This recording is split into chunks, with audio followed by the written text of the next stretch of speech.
لہذا انسانوں کو چاہیے کہ فرش عزا کے صدقے میں اس اپورچونٹی کو سمجھے انسان. ایک دفعہ عزاداری ہوتی ہے زبان سے کہنے کے لیے کہ ہم عزادار ہیں. ایک دفعہ عزاداری ہوتی ہے کہ جس کا انسان کی زندگی کے فیصلے پہ اثر پڑتا ہے، وہ فیصلے پہ اثر کرانے والی عزاداری ہو، کہ جس کا انسان جب فیصلہ لے اپنے زندگی کے اندر تو اس سے عزاداری سے سیکھ کر کے فیصلہ لے. اب جو انسان اس کے اندر ہوگا اس کو سمجھ میں آ رہا ہوگا کیا بات میں کہہ رہا ہوں. ایک اور سوال ہے،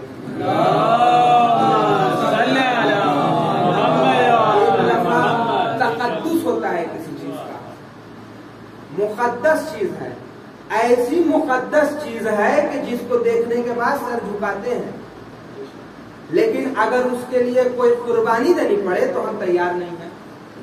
عزاداری ویسی مقدس چیز نہیں ہے. مقدس معابی کا نام عزاداری نہیں ہے کہ مقدس ہو اپنی جگہ، میری زندگی اپنی جگہ. عزاداری وہ چیز نہیں ہے. عزاداری وہ چیز ہے کہ مقدس ایسی مقدس ہے کہ جس کے لیے ہماری جانیں قربان ہیں، جس کے لیے ہمارا اپنا اگر ایگو بیچ میں آئے تو قربان ہے، جس کے لیے اگر اپنی عزت کی بات آ جائے، جھوٹی عزت، گردن اٹھا کے چلنا، وہ قربان ہو جائے، اس کا نام عزاداری ہے. یہ چیلنج ہے غیبت کے زمانے. ایک سوال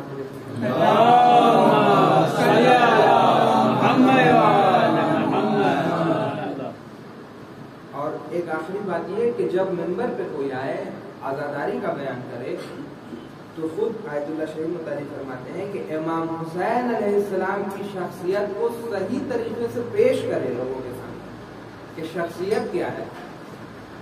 امام کی شخصیت کو صرف اور صرف ایسے مظلومانہ طریقے سے پیش کرنا کہ امام مظلوم ہے، آپ پر صرف ظلم کیا گیا، حق نہیں، بلکہ حق یہ ہے کہ امام کی ایسی شخصیت کو پیش کرے کہ سارے ظلم و جور کے بعد اگر کہیں تجلی حق تھی تو امام کی ذات میں تھی.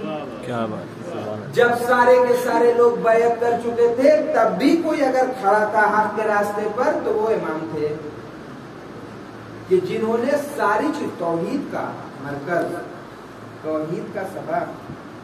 کربلا درسگاہ ہے، نہ صرف جملے میں بلکہ درسگاہ کا مطلب یہ ہوتا ہے کہ جہاں سے سلیقہ سیکھے انسان کہ کس طریقے سے اللہ کی بارگاہ میں سب کچھ قربان کرنا ہے، جو سامنے آ جائے قربان. اس لیے مصائب اٹھایا ہے امام حسین، اس لیے مرکزی حیثیت حاصل ہے. اس لیے کہا گیا کہ جب حسین کا تذکرہ کرنے والے کے لیے جو کسی کو رلائے جنت واجب ہے. کیوں؟ تم اس تحریک کا حصہ بن گئے کہ جس تحریک نے مقصد حسینی کو کامیاب کرنا ہے.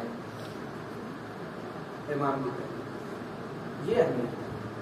اس وجہ سے مصائب اٹھایا ہے کہ راوی کا بیان ہے اور اس روایت کے بس ایک روایت مجلس تمام مصائب کے سامنے کہ اس روایت کے ذمہ دار علامہ طالب جو اور مالک سلطان میں یہ روایت موجود ہے کہ مدینے کے اندر، مدینے کے آس پاس کے لوگ جو ہوتے تھے جب کوئی سامان بنایا کرتے تھے تو اس کو بیچنے کے لیے مدینے لایا کرتے تھے.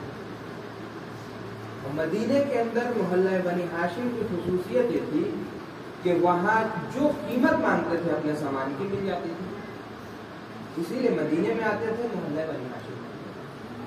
ایک راوی کا بیان ہے کہ جب میں اپنے سامان کو بیچنے کے لیے مدینہ آیا تو میں نے یہ سنا کہ مولا حسین، امام حسین علیہ السلام کو آج قیام کرنا ہے، کربلا چھوڑنا ہے. اب کربلا کے لیے جانا ہے، مدینہ چھوڑنا ہے. اب مدینہ کا چھوڑنا خود میں ایک مصیبت ہے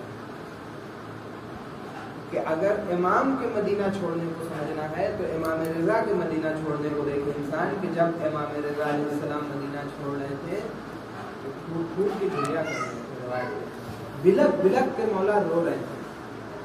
کبھی امام حسین کے، کبھی رسول خدا کے روضے پہ جاتے ہیں، کبھی جناب سیدہ کے. تو کسی نے کہا کہ اے مولا، اے امام رضا علیہ السلام،